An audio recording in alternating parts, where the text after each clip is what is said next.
everyone, welcome to my mini vlog. Radhe Radhe, ଜୟ ଜଗନ୍ନାଥ। ଏଇ winter ଟାଇମରେ ମର୍ଣ୍ଣିଂଟା ମୋତେ ବହୁତ ଚିଡ଼ି ଲାଗେ। ସିରିୟସଲି ମୋତେ ଏତେ ଇରିଟେଟ୍ ଲାଗେ। ତାପରେ ଏଠି ମୋ ୱିଣ୍ଡୋର ଭ୍ୟୁ ମର୍ଣ୍ଣିଂ ଟାଇମରେ ମସ୍ତ ଥାଏ। ଟିକେ କିଛି ସମୟ ନେଚର ସହିତ ଉପଭୋଗ କରି, ନେଚରକୁ ଆକ୍ଚୁଆଲି କେଉଁମାନେ ଭଲ ପାଆନ୍ତି ମୋତେ କମେଣ୍ଟରେ କହିବେ। ନେଚର ମୋତେ ବହୁତ ପସନ୍ଦ। ଦେନ୍ ତାପରେ ଏଠି ଚାଲିଗଲି ଟିକେ ଦନ୍ତ ମଞ୍ଜନ କରିବା ପାଇଁ। ଦେନ୍ ତାପରେ ଗାଧେଇବାକୁ ଗଲି। ଗାଧେଇବାଟା ମୋତେ ଭାରି ଚିଡ଼ା ଲାଗେ। ଏ ସିଷ୍ଟମ୍ କିଏ ବାହାର କରିଥିଲା କେଜାଣି, ବହୁତ ଚିଡ଼ି ଲାଗେ ମୋତେ।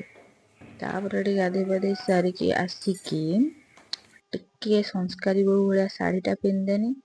ତାପରେ ମୋ ଜୀବନକୁ ନଷ୍ଟ କରିଥିବା ପିଲା ନାଁରେ ଟିକେ ସିନ୍ଦୁର ପିନ୍ଧିନି। ପତି ପରମେଶ୍ୱରଙ୍କ ମଙ୍ଗଳ କାମନା କରିକି ଠାକୁରଙ୍କୁ ଟିକେ ପ୍ରଣାମ କଲି। ଏତେ କଷ୍ଟ କରି ଶାଢ଼ୀଟା ପିନ୍ଧିଛି, ଟିକେ ଷ୍ଟାଇଲ୍ ନ ମାରିଲେ ହବ। ମୁଁ ଏଠି ଦେଖାଯାଉଛି ନା ବହୁତ ସୁନ୍ଦର, ମୁଁ ଜାଣିଛି ମୁଁ ବହୁତ ସୁନ୍ଦର। ତାପରେ ଚାଲିଲି ସଂସ୍କାରୀ ବୋହୂ ହେଇକି ଟୁଙ୍ଗୁ ଟୁଙ୍ଗୁ ହେଇକି ଠାକୁର ପୂଜା କରିବାକୁ।